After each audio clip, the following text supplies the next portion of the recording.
Alright guys, welcome to Flavo Rihanna's MMA show. I'm your host, Flavo Rihanna, brought to you by Four Corner Sports. Alright guys, so just concluding UFC 255 that just ended up happening this past Saturday, headlined by Deiveson Figueiredo versus Alex Perez. And then co-main evented by Valentina Shevchenko versus Jennifer Maia. Alright guys, so my opinions as for UFC 255. It lived up to expectations. It didn't exceed expectations, which is fine. But I was heavily, satisfied from what I saw. As for the prelims, started off the show really well. It was like Luis Cosi versus I can't pronounce his name. I know he was from Hong Kong. Sasha Platnitich or something like that. That ended up winning fight of the night. Outstanding.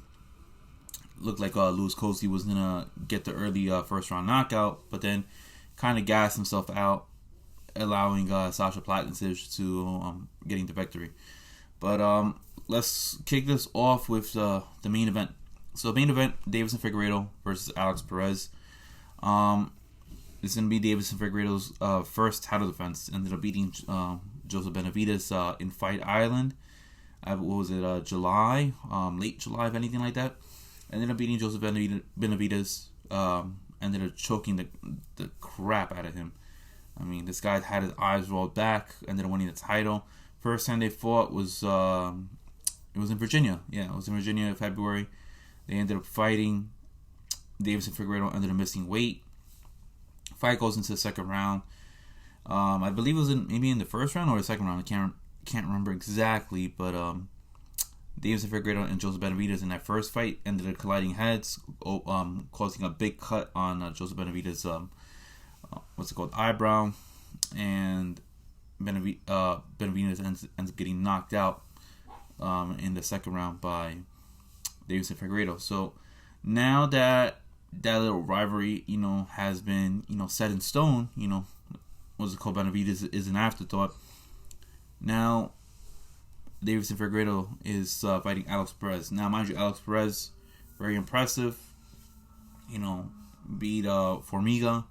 Formiga was the only guy to ever beat Deiveson Figueiredo. So, and Alex Perez is the first alumni to ever fight for a title out of the Dana White Contender Series. So this was kind of huge. I wonder what Dana was probably thinking. Oh, this guy graduated from pretty much my fight academy. I picked him because I saw him to be a future champ. Now he's fighting for the flyweight title. All right, so fight only ended up lasting about a round, but I saw a lot of good things from Alex Perez. I mean, I saw that he was aggressive. I saw that he had some pop. He wasn't scared of Deiveson Figueiredo, and Deiveson Figueiredo ended up holding on to the fence, which you're not allowed to do. You're not allowed to do that at all. And I'm surprised Mark Goddard didn't see that right away. But Mark Goddard didn't catch it, whatever. Alex Perez was trying to bring down Deiveson Figueiredo. He had him by his, I believe it was his left leg, if I'm not mistaken.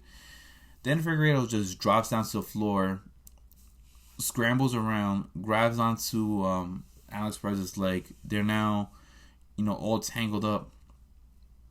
Alex Perez tries to take down Figueiredo after they scramble back up. Gives up his back, which you're not supposed to end up doing. Figueiredo turns around, underhooks his neck, and then he goes for the guillotine chokehold. And that's you're not supposed to do that whatsoever. You never give up your back.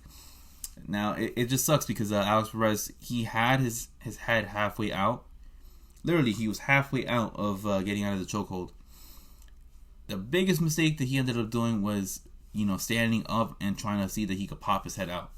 He had his head, I want to say like more than 50% out of that guillotine chokehold. All he had to do was just push. But as soon as he ended up standing up, he ended up panicking. Ended up tapping out prematurely, and that's it. Fight's over. Now, Deiveson Figueiredo, he's a tough guy to fight. He's a tough guy to fight because like it's whether do you want to fight him on the ground? He's a great submission artist, or do you want to fight him standing up? And this guy has heavy hands. This guy has knockout power. This guy's gonna knock you out. This guy, what's it called? Drops people with that right hand, especially that overhand. So you really have to pick your poison, But as for what's it called, Alex Perez, where does he go from here?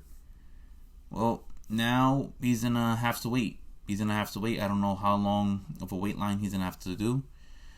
Does he fight, Alexander Pantoja after, he fights, his opponent in December? Does he fight, an Askar Askarov? Does he have a rematch with Joseph Benavidez? Who knows? But as of right now, there is an opponent for Deiveson Figueiredo. I will tell you that in just a little bit. But going now into the co-main event. Now, I was very excited about this co-main event. I think, in my opinion, I've always said it, that Valentina Shevchenko is the best female fighter in the world. Okay? And not Amanda Nunes, just because of how dominant Valentina is compared to her contemporaries in her division. Now, I don't even know how to say this. So, somebody ended up betting, a shit ton of money on Valentina, in which I possibly would have done as well too, knowing how confident I am in Valentina Shevchenko. Man, I still can't believe that Valentina lost a round, and like I'm still flabbergasted by this, just because Valentina dominated that first round. It was very, if you're not used to the sport, you probably would have gotten bored within that first round. But she dominated that first round. It was on the ground. The second round, Jennifer Maia ended up, dominating her same way on the ground, controlling position, having her pinned against the wall, pinned against the fence, and you don't see that type of stuff from Valentina Shevchenko. She doesn't make many mistakes at all, if not ever make any type of mistakes. She's very calculated. She knows what she's doing.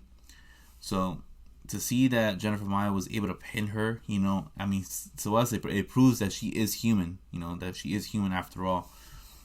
But Valentina ends up winning 4 rounds to 1, dominates, rounds 3, 4, and 5, ends up breaking Jennifer Maia's nose. Look, Jennifer Maia, her nose was going in different directions. It was going over here, it was going over there.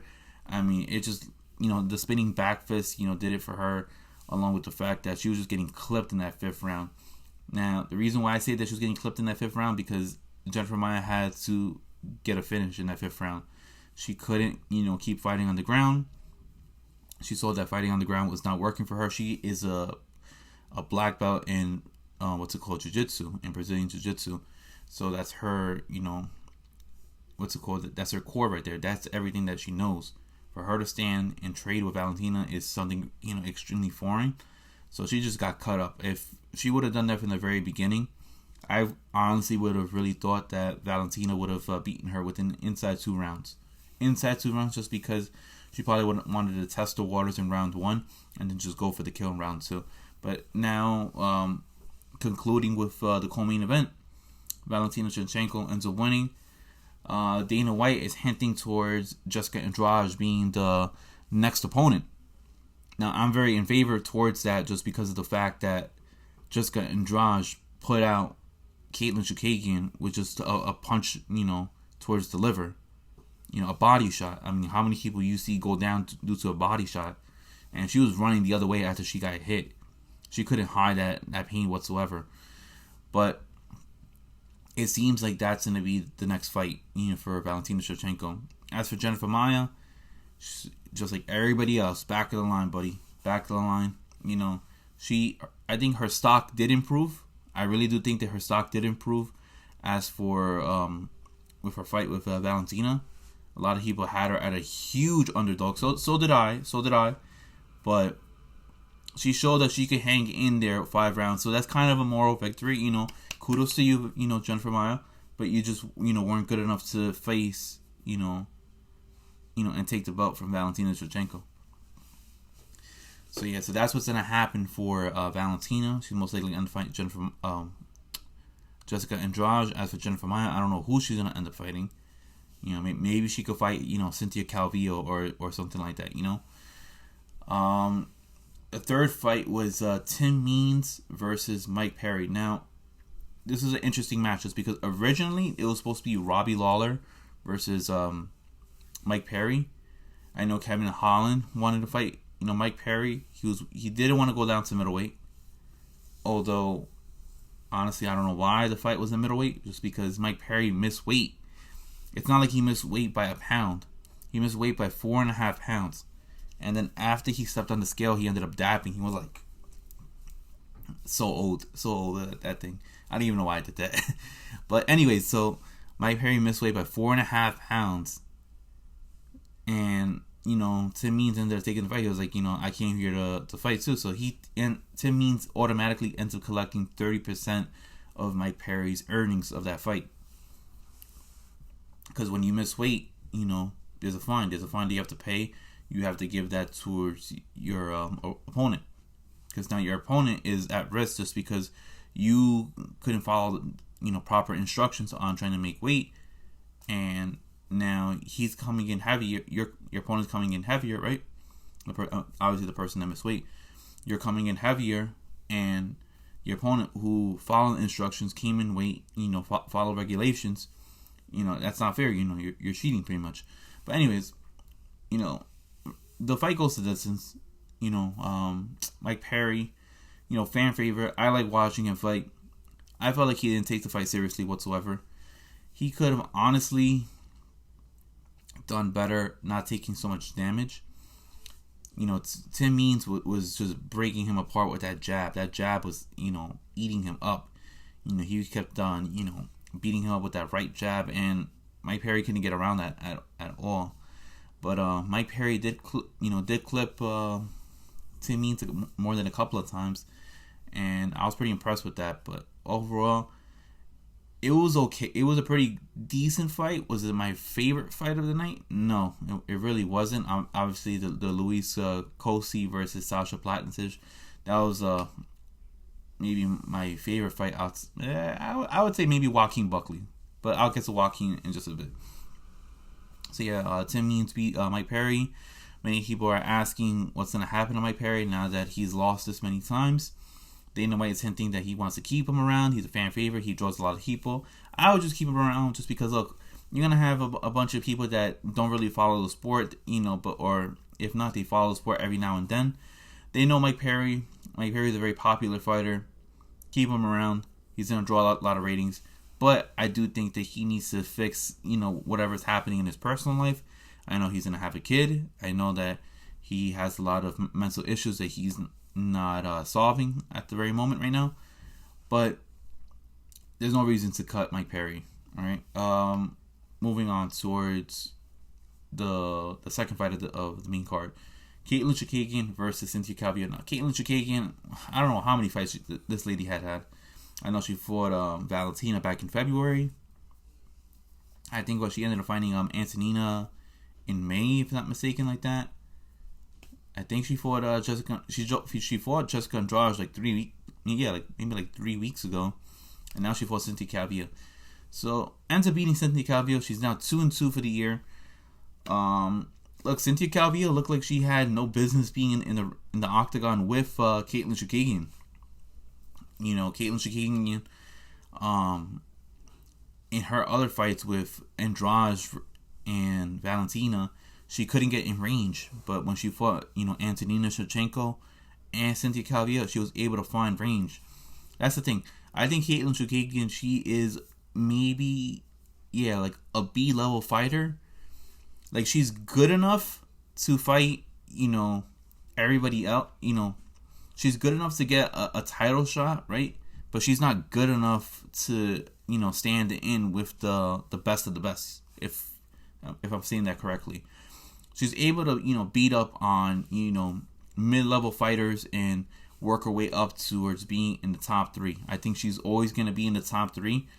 I don't see her ever holding a title just because she doesn't punch hard. what's it called? She is very tall, which is good, but doesn't have a really great ground game, which is gonna really hurt her. And those two things, you're gonna need that. If you don't have one, you need to have the other. So the fact that she doesn't have that, it's kind of concerning that she's, the fact, yeah, whatever, the fact that she doesn't have, great punching power, and she doesn't have, a great ground game, or if not a mid-level type of ground game, is concerning, just because, like, let's say she wins maybe like another 2 more fights. You're going to put her again with Valentina. Valentina destroyed her. Jessica Andrade destroyed her. Like I said, in that February fight between Valentina and Caitlin Chukagian, Valentina ended up sizing her up in that first round. Wanted to see, what's Caitlin Chukagian being able to offer. In round 2, was picking her apart, and then round 3, she just went for the kill. Jessica Andrade, she just went for the kill immediately in round 1, and that was it. So she can't really compete with the best of the best. But Cynthia Calvillo couldn't get into range. Was having a difficult time trying to get around Caitlin Chukagian, good with the jabs, good with the leg kicks, and it was good enough for her to get the victory. Bravo to Caitlin Chukagian. Who does she fight next? I have a feeling that she's going to end up fighting Lauren Murphy. The fact that Dana White said that Jessica Andrade is next, I feel like it's Lauren Murphy versus Caitlin Chukagian, which I favor Lauren Murphy. And lastly, for the main card, Shogun versus Paul Craig. These two ended up fighting before. This is the rematch. They were, I think they ended up getting a draw. Man, look, I like these legend fighters. I really do. But I'm really glad that Dana White said it, that he wants, Shogun to retire. Look, if Javier was here, doing this recording with me, he would have been like, there's no reason to have Shogun. I mean, Javier, didn't want to watch this fight. I didn't, care for the fight whatsoever. But when I saw Paul Craig, knocking out, Shogun, I was happy, but I was sad. Happy because it's like, this guy's finally not going to be able to, fight anymore for the UFC. But I was sad because it's like, he should have never been in that situation whatsoever. I feel like these fighters, right, this is all they know. This is all they know, and there's more to than just fighting. Fighting into your late 30s, early 40s, like, for what? I mean, especially if you've been fighting since you were like, what, 12, 10 years old? I mean, you're talking about, what, 30 years of fighting? I mean, look what that's going to end up doing to your brain. But, look, Dana White said it. He doesn't want Shogun to fight. He ended up releasing Anderson Silva, last week. So, maybe he might do the same thing. I just really hope that Shogun doesn't fight for any other promotions. And going into the prelims, I'm going to go into a few of the prelims because I got a ton of stuff to get into. Look, the feature prelim between Brandon Moreno versus Brandon Royval. Now, I said that this was going to be a fight of the night. It wasn't. It was Luis Cosi versus Sasha Platinsic. But, wow, Brandon Royval, this guy takes chances, and I like this guy. I like this guy a lot. I mean, he took chances with Tim Elliott. He took his chances with Kai Kara France. Now going against the number 1 ranked opponent in the flyweight division, Brandon Moreno, who was already pissed to come into this fight because he felt like he should have gotten the chance over Alex Perez. Ends up doing this thing. Brandon Moreno ends up showing why he was ranked number 1, ends up showing why he should have been, fighting Deiveson Figueiredo to begin with. Brandon Royval goes for a spinning, I think it was an elbow or back fist, and Brandon Moreno sees the opportunity. Again, you don't give up your back, and that's why it's very risky. Royval likes to take a lot of high chances. Took that high chance, didn't work for him. And Moreno ends up bringing him down to the floor. I don't know what he was trying to do. It looked like he was trying to do some type of a twister. It just didn't look like Moreno knew what he was doing, or he didn't know how to perform the twister. He was supposed to, adjust the head more towards the right, the way that he had a position. But Royval was able to escape, and then Moreno just pounced back on him. And as I think when he ended up pouncing on him, he ended up, dislocating his shoulder or hurting his shoulder, whatever it was. And Moreno, sensed it and then just started like clubbing hands, doing hammer fists onto Royval's face. And then that's how the fight ended up stopping right there. Now, Royval got his shoulder popped back in by his manager. And now we're going to have the fight in December. It's going to be main eventing, UFC 256. Deiveson Figueiredo, Brandon Moreno, Dana White ended up announcing that in the post-fight press conference. Now, this is very interesting in my opinion just because of the fact that Moreno versus Deiveson Figueiredo, I want to see how that was going to really work. When you're going to have, them cutting weight twice in 3 weeks.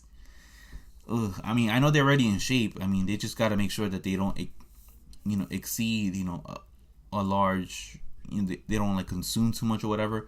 But these guys are professionals. So I'm not really too concerned for them. I know the latest person that did something like that.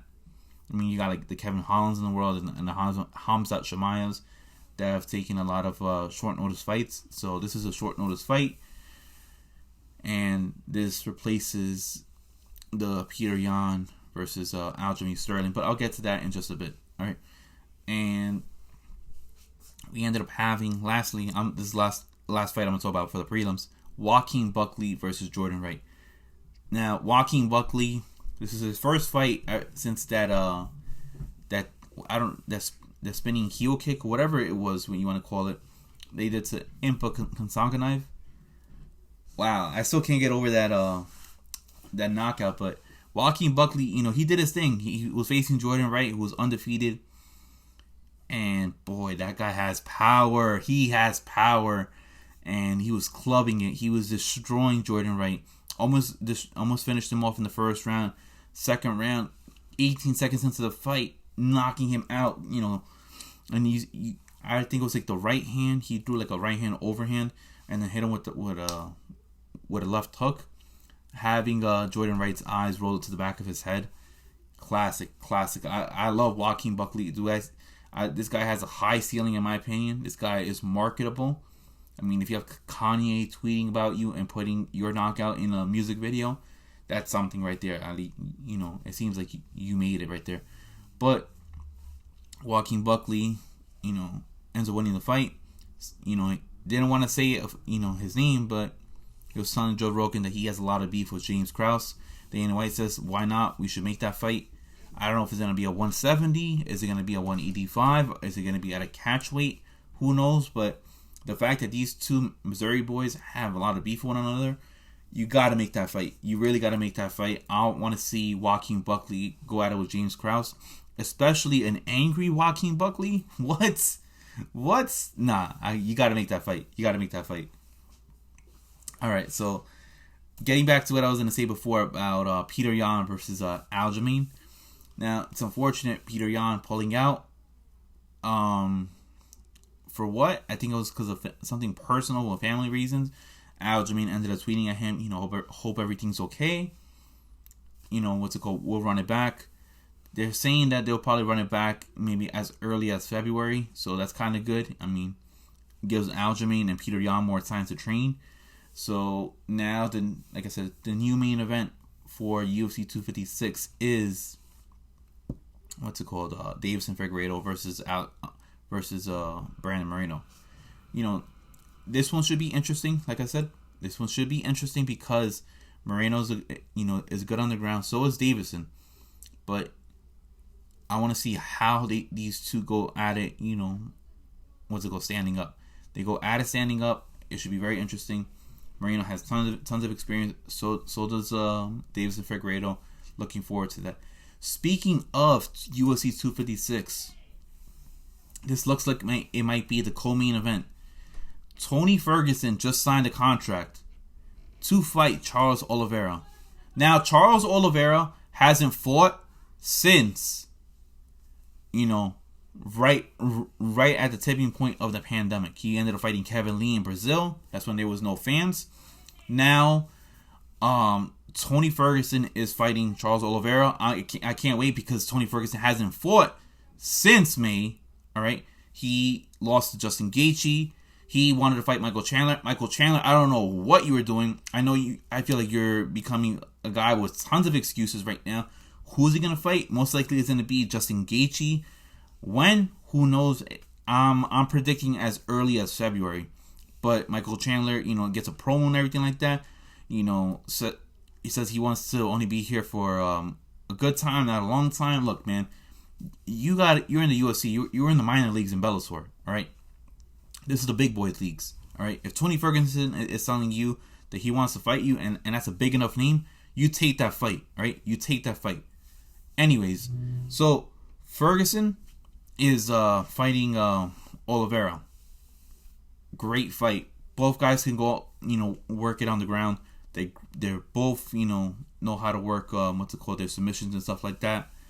Is Charles Oliveira gonna want to stand up and square off with Tony Ferguson? That is a big question right there. So very, very big news right there. Ferguson versus Oliveira, most likely co-main event. Other big news: Conor McGregor. Conor McGregor ends up officially signing that bout with Dustin Poirier. These two guys, is set for January 23rd. It's most likely going to be Abu Dhabi, only because Dana White really wants to put out fans for a Conor McGregor fight. It's really annoying when he does this type of stuff, because think about it. I know that this is a business. I know that they're trying to generate as much money as possible. But come on, man. All right, fine. You're going to have him with fans. You had him with fans in Las Vegas. This guy's been wanting to fight all year. I mean, he turned down a couple of fights because he says that he's not a short notice type of fighter. But I'm glad this fight's finally happening. Now, for all these casual talk shows that's saying that, Conor's going to easily win this fight, shame on you, because you know what? Dustin has improved a lot. This guy has improved a lot since their last fight in 2014, which was 6 years ago, and a lot has happened in those 6 years. I mean, he made dramatic improvements. This guy is bigger, he's stronger, he's no longer at 145 when they first fought. Now they're fighting at 155. This guy is explosive. He has won an interim title. He lost to Khabib Nurmagomedov, which everybody has done. All right, this is possible. This is gonna be like the first fight, for Conor McGregor that he has faced, and actually a respectable opponent since Khabib. The last time he beaten a respected opponent was Eddie Alvarez, which was 2016. So this is big right here, guys. Is it going to be for the interim? Is it going to be for an interim title? Who knows? I personally don't know that. But very excited to see Conor versus Dustin Poirier. It's official. Most likely going to be in Fight Island. Dana White has said it's a 99.9 chance. The only way that it's going to be, inside the States is if it miraculously, gets a whole lot better with this, COVID-19. But that's not the case. So it's most likely going to be in Abu Dhabi. And then lastly, look, guys, the final fight, the final card of the the year for 2020, it already got announced. I'm gonna take out my phone. I'm gonna read it off my phone right now. Leon Edwards is gonna be fighting Khamzat Chimaev. So I'm gonna read it to you right now. So main eventing that card, Leon Edwards versus Khamzat Chimaev. Co-main eventing, Stephen Thompson versus Jeff Neal. That is a big fight right there. Jeff Neal is, I love to see this guy fight. This guy has heavy hands. Stephen Thompson, one of the better fighters in that welterweight division. Maurice Taboura versus Greg Hardy. Guys, you guys know that whenever Greg Hardy fights, I'm tuning in automatically. I'm stopping what I'm doing. This guy is must-see television right now. This guy, when he first started, he ended up fighting Alan Crowder, which I have my opinions about Alan Crowder. I could care less about that guy. He took the easy way out, by trying to get that easy victory. He said he was a D-level fighter. Now he's a B-level fighter, so he's constantly improving. He's working with Dean Thomas, which is scary because this guy is in my opinion, the most athletic heavyweight out there. Is he the best heavyweight? Is he the strongest? No, but at most athletic, man. He ended up playing for the Cowboys. He ended up playing for the Carolina Panthers. This guy was bull rushing, 350 pounders. This guy can get at it at anybody. So can't wait to see Maurice Tybura versus Greg Hardy. Then we got bantamweight fight. Marlon Moraes versus Rob Font. Marlon Moraes ended up fighting Corey Sandhagen not that long ago. Rob Font finally is going to be fighting. We have a light heavyweight bout between Misha Chakurvina versus Ryan Spann. Ryan Spann recently has just fought. What's his name? The guy that dances a lot. Oh man, hold on. He ended up. Johnny Walker. There you go. Johnny Walker. He recently just ended up fighting Johnny Walker. Should be a good fight. Ryan Spann, kind of favoring in that match. This is one of my favorite fights on this card, outside of Hamza versus Leon Edwards. Jose Aldo versus Marlon Chito Vera. Look, guys, if you guys haven't known, I'm half Ecuadorian. I'm half Colombian. Marlon Vera is the only Ecuadorian fighter out there. Gonna be rooting for crazy for this fight. I mean, this is huge. If Marlon Vera can end up beating Jose Aldo, that's a huge name to put on his resume right there. Because Jose Aldo is one of the legends of this sport. And then the feature prelim, Michelle Pereira versus Chaos Williams. Chaos Williams ended up having a knockout, legendary knockout, about 2 weeks ago. He's fighting Michelle Pereira. Michelle Pereira is also one of those few fighters that is also must-see television. So please tune in and watch that fight. Is this fight going to last 30 seconds? Is this fight going to last a round? Maybe even the whole fight? Who knows? But Michelle Pereira is a very skilled fighter. He's gonna give it to Chaos Williams. Chaos Williams, let's see what he has. I mean, this guy maybe just punching power. Let's see if he has any type of ground game whatsoever. Looking forward to that fight. Next, we have Alexander Pantoja. Yes, I mentioned his name earlier. He is fighting Manel Cape. The Bully B. Bilal Muhammad versus Diego Lima. Deron Winn. I know, and I remember first watching him fight when he fought the dentist. Deron Winn is fighting Antonio Arroyo. Soraya Eubanks versus Panine Kazada. And then we have a couple of people from the contender series, like Draco Rodriguez versus Alim Zabib. I can't pronounce his name. Tafan Nukachui. I don't even know how to say that. Versus Jamie Pickett. And then lastly, Rick Glenn versus Carlton Minus. Look, guys, how many fights are in this card? 1, 2, 3, 4, 5, 6, 7, 8, 9, 10, 11, 12, 13, 14. Wow, 14 fights. 14 fights to capping off the ending of the 2020 year.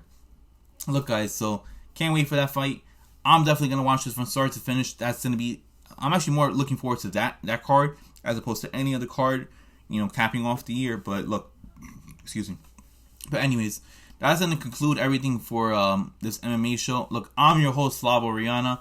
All right, and thank you for tuning in. Hit that like and subscribe button, and I'll see you guys soon. Most likely tomorrow. Gonna have a recording with Big Hav over here. All right, guys. So I'll talk to you guys later. All right, peace, guys.